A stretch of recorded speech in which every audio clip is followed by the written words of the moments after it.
caso de una chiquita de 2 años de Coronel Suárez que fue recibida en el Hospital Pena con signos de un presunto caso de maltrato infantil encendió las alarmas. Sí, y sobre todo llamó y mucho la atención lo que plantearon los propios profesionales del Hospital Pena. Esto sucedió ayer en vivo aquí en el móvil, pero queríamos rescatar esta frase de una de las médicas de pediatría que habla sobre lo habituales, lo comunes que son este tipo de agresiones a los más chiquitos. Esto a nosotros nos llamó la atención como fue noticia, ¿sí? Nos llamó la atención en el hospital, porque es algo que pasa diariamente. Nosotros vemos diariamente, se ven en los hospitales, se ve maltrato hacia los niños, de distinta gravedad, pero desde el simple golpe a chicos que están internados gravemente y a chicos que han sido muertos por familiares directos, ¿sí? La mayoría de las veces los maltratos son por los familiares, no son por extraños. Nos quedamos con esa frase, nos quedamos impactados más allá del caso de esta chiquita que está en el Hospital Pena, que está afortunadamente recuperándose. Hay una investigación en curso. Una investigación en curso con también medidas de abrigo para poder preservarla y protegerla mientras se defina realmente qué pasó, si fue un caso de maltrato infantil o no. Pero nos llamó la atención esa frase porque habla casi de una generalidad de este tipo de casos. Claro, ¿no? al plantear que les llamó la atención en el hospital que haya sido noticia, cuando estamos hablando de una nenita que presenta agresiones y que está internada en un hospital por esas supuestas agresiones. Sí, vamos a hablar de supuesto porque todavía está la investigación en curso, aunque hay pruebas demostradas de que se trataría de un hecho de violencia intrafamiliar.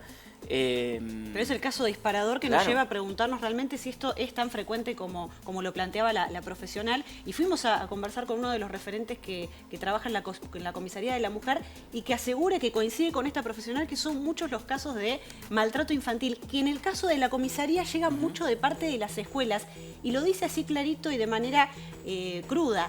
Sistemáticamente todos los días hay alguien de una escuela denunciando casos de maltrato infantil. De la escuela, ¿por qué? Porque los profesionales de la escuela notan en ciertos chicos algunas actitudes que podrían demostrar que esos chicos sufren violencia, los chicos se abren, hablan con los profesionales y a partir de allí surge la denuncia, que se repite casi todos los días. Eso es lo preocupante.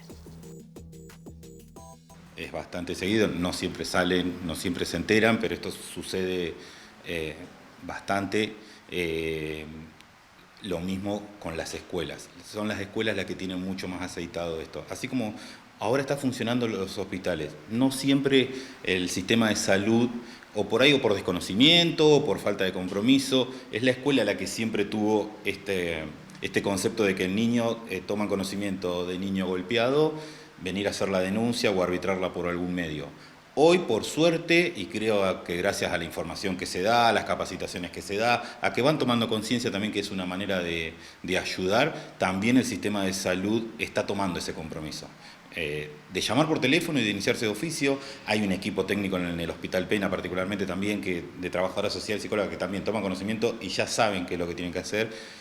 Y así va funcionando. Y automáticamente nosotros empezamos a recibir órdenes de fiscalías y también empieza a intervenir el Servicio Local de Niñez, que es el que automáticamente pone en resguardo a esos niños. Ante la duda, se pone en resguardo no necesariamente llevándolo a una casa de abrigo. Hay otro progenitor que por ahí no convive con los niños, hay un abuelo o algún referente familiar donde los niños terminan teniendo su casa de abrigo, por decirlo de una forma. Las situaciones de malos tratos infantiles acá llegan por la escuela principalmente y por el hospital. Es sistemático una escuela sentada esperando para hacer denuncias diariamente. Un hospital, como ahora está pasando, no es diario, pero todas las semanas algún llamado de un hospital hay. Pero vuelvo a insistir con las escuelas porque es más, hay directivos que tienen mi teléfono y todo porque también consultan cómo lo hago y vamos aceitando el sistema para que hagan la denuncia y intervención a los servicios. Eso es más de eso, digamos, no te podría decir.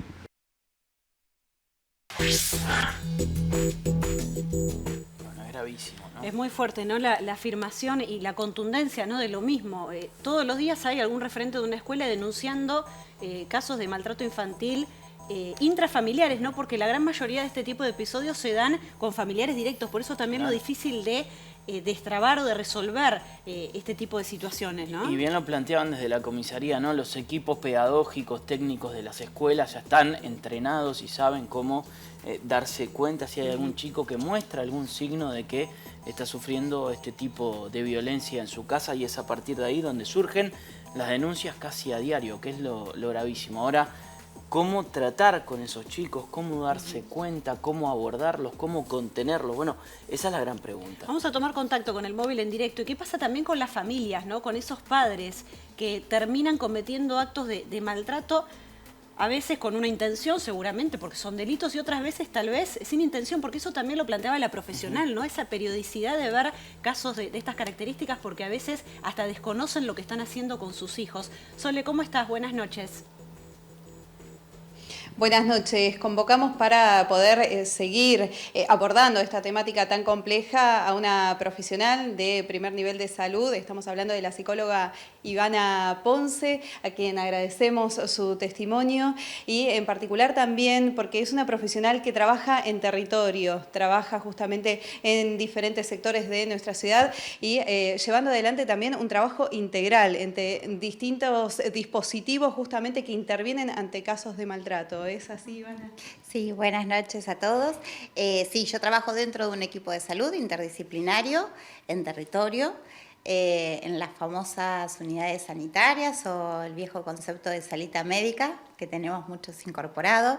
Y en territorio trabajamos no solo el equipo personal de salud, sino que también nos entrecruzamos con otros dispositivos del Estado, como la gente de primera infancia, como acceso a la justicia, como servicios locales. Intentamos trabajar, aunar recursos para el abordaje de problemáticas tan complejas, porque entendemos que en realidad tiene que ver con un entramado social también, y a veces no son solo los niños los afectados, son las familias, es una comunidad. Cuando estamos frente a actos de perversión, tales como los que se estaban mencionando, es toda una comunidad la que está afectada, y esto ocasiona secuelas en todos también. ¿Cuán complejo es abordar esta temática teniendo en cuenta que cada familia tiene una realidad diferente? Sin embargo, por supuesto, hay puntos de conexión en relación a el daño que puede producirse en el universo de un niño o de una niña en conformación. Bien, acá creo que está bueno que podamos separar dos cosas. Hay situaciones de perversión como son el abuso, como son el maltrato físico por someter a otro, ¿sí? Haciendo uso de la fuerza y de la diferencia que tengo en relación a ese otro sujeto, sobre todo cuando es constitutivo. Claramente esto deja marcas imborrables en un psiquismo y tendremos que ver en el uno a uno, en el caso a caso, cómo cada sujeto puede sobreponerse a esa situación.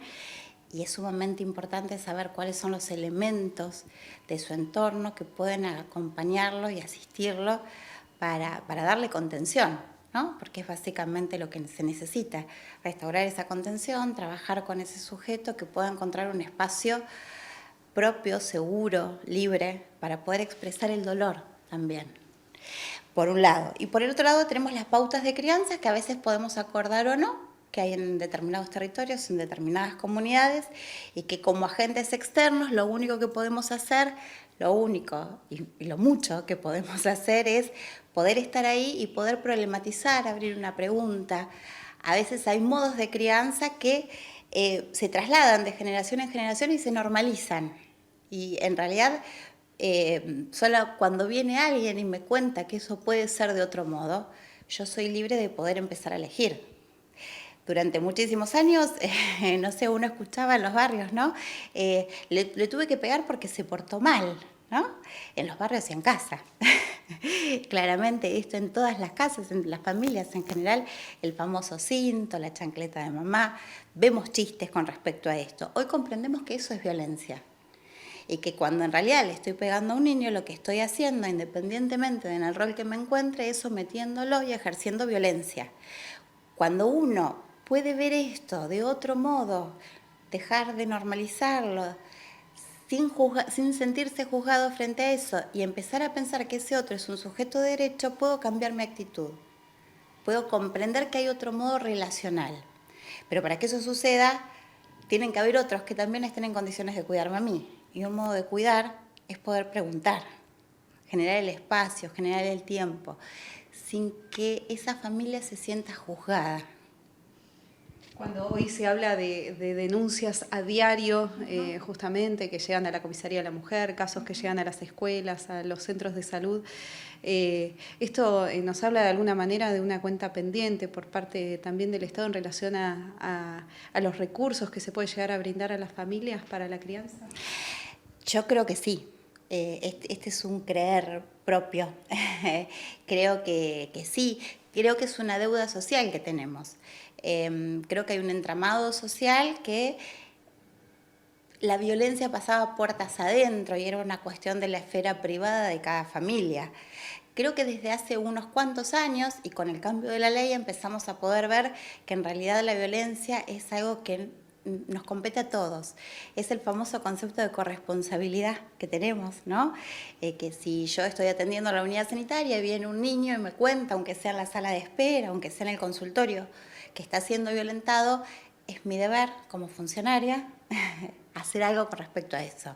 Pero también es el deber de la vecina, ¿sí? También es el deber de la docente, es el deber de todos como comunidad, cuidar a todos los niños.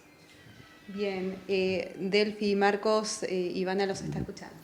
Bueno, primero agradecerle a Ivana la buena predisposición y también seguir en línea con lo que veníamos recabando. ¿Coincidís en que hay un crecimiento de este tipo de casos, no tanto de los casos o delitos más graves que llegan a una profundidad mucho mayor, sino de esta especie de microviolencias que se ven dentro de las familias? No tengo estadísticas para hablar de un crecimiento concreto y real. Sí podría decir, por un lado, que me alegra mucho si eso es así, porque no significa que antes no pasaba, significa que ahora se visibiliza y significa que la gente está pudiendo identificar que eso que pasa en su casa es violencia y que puede pasar de otro modo y que tenemos otros modos relacionales. Por un lado sería eso, y por otro lado seguramente también los dispositivos para poder denunciar son mucho más cercanos a la gente. Hoy, como decía al principio, tenemos a la gente de acceso a la justicia con atención en los barrios y en la mayoría de los barrios de Bahía. Yo hace muchos años que estoy en primer nivel de atención y creo que esas cosas no sé si pasaban antes. Así que, digo, tenemos que tener cuidado con pensar el aumento de un solo lado. Tendríamos que ver, ¿aumentó con respecto a qué? Y si ese aumento, ¿con qué está relacionado? Si es con la información, si es con la disponibilidad y acceso que tienen para hacer la denuncia. Digo, creo que son muchos factores. Y en base a lo que vienen planteando tanto del Hospital Pena como de la Comisaría de la Mujer, que nos vienen diciendo que ellos notan a diario denuncias, ¿ustedes en el primer nivel de atención, en las unidades sanitarias, también notan este fenómeno que a diario o relativamente seguido se presentan este tipo de casos? Nosotros trabajamos mucho en promoción y prevención. Sí notamos a diario que las familias y los niños se animan a contar cada vez más qué es lo que está pasando en el seno familiar, por un lado. Y por otro lado, lo que a mí se me ocurre aventurar es que también este aumento tal vez tenga que ver con la pospandemia, ¿no? Que tendremos que ver y estudiar qué es lo que está pasando en este sentido. Fue mucho tiempo de estar en casa, todos en casa, y no todos estuvimos en las mismas condiciones en una casa, en una vivienda, en una familia, en un hogar. Entonces también hay que ver qué se fue generando ahí y cómo cada familia lo resolvió, cuáles eran las herramientas, cuáles eran las posibilidades simbólicas para hacer frente a esa realidad. Imagino también poner bajo cuestionamiento lo que es la crianza, ¿no? Un poco lo decías, ¿no? Estos modos de criar también necesitan ser debatidos, ¿no? Totalmente. De hecho, creo que esa es la deuda pendiente que tenemos socialmente.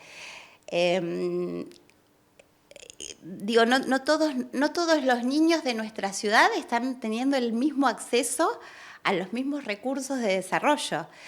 Pero detrás de esos niños tampoco los padres están teniendo el mismo acceso. Y todavía en algunos lugares circula esta concepción de que quien cuida es la madre, dejando por fuera al padre. O sea, dejamos de pensar la paternidad en todos los estamentos de la sociedad en la que vivimos. Y eso va generando secuelas, claramente. Y además, si no cuidamos a quien cuida, no le enseñamos a cuidar a cuidarse, a quien cuida, difícilmente pueda reproducir otro modo de cuidado. Y si no trabajamos en ese vínculo inicial, difícilmente podamos hacer algo después. Es mi creencia. Esto se puede relativizar.